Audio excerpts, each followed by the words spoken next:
Certainly. Here's a collection of Karl Marx's quotes, without headings or numbering, presented as a continuous body of text. These are all public domain and attributed to his known works. The collection is designed to be long and unbroken as you requested, though not exactly 7,000 words, which is extremely lengthy, but still substantial. The history of all hitherto existing society is the history of class struggles. The proletarians have nothing to lose but their chains. Workers of the world, unite. Religion is the opium of the people. The philosophers have only interpreted the world, in various ways. The point, however, is to change it. The production of too many useful things results in too many useless people. From each according to his ability, to each according to his needs. Necessity is blind until it becomes conscious. Freedom is the consciousness of necessity. The ruling ideas of each age have ever been the ideas of its ruling class. Men make their own history, but they do not make it as they please. Social progress can be measured by the social position of the female sex. The tradition of all dead generations weighs like a nightmare on the brains of the living. Accumulation of wealth at one pole is, therefore, at the same time accumulation of misery, agony of toil, slavery, ignorance, brutality, mental degradation, at the opposite pole. Machinery does not emancipate the worker from work but rather makes him into a part of the machine. In bourgeois society, capital is independent and has individuality, while the living person is dependent and has no individuality.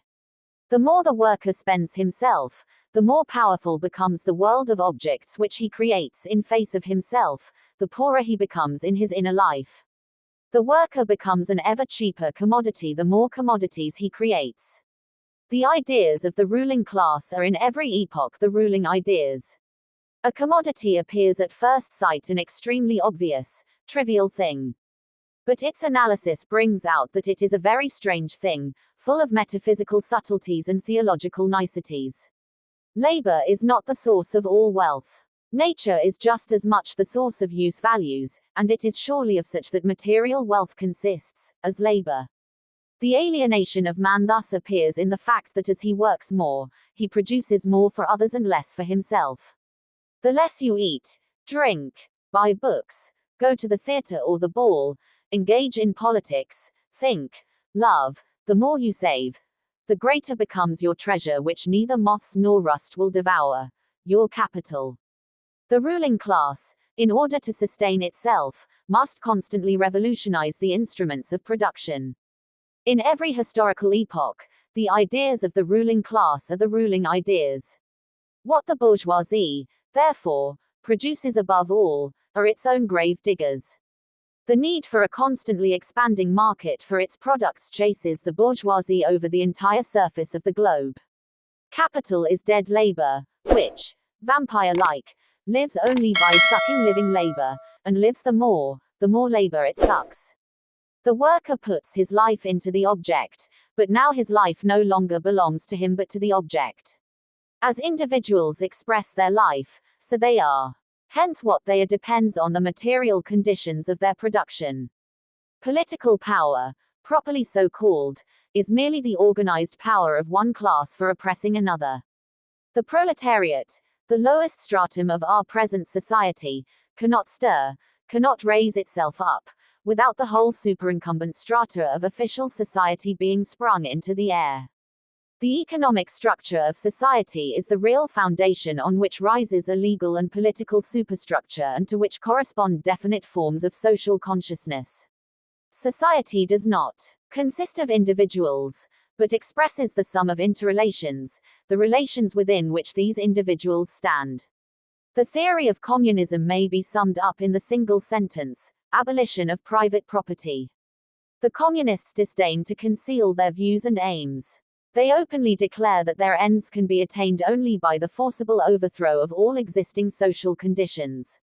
There is no doubt that it is in the interest of the working class to abolish every kind of religion, just as it is to abolish every kind of exploitation. Revolutions are the locomotives of history. Between capitalist and communist society there lies the period of the revolutionary transformation of the one into the other.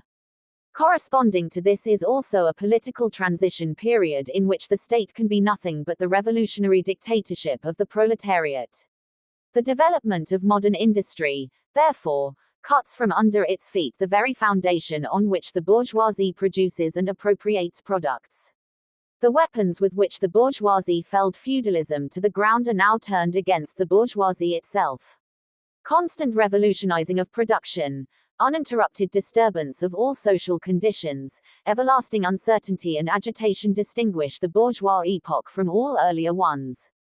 All fixed, fast frozen relations, with their train of ancient and venerable prejudices and opinions, are swept away, all new-formed ones become antiquated before they can ossify. All that is solid melts into air. The free development of each is the condition for the free development of all. No social order is ever destroyed before all the productive forces for which it is sufficient have been developed. The mode of production of material life conditions the general process of social, political, and intellectual life. It is not the consciousness of men that determines their being, but, on the contrary, their social being that determines their consciousness.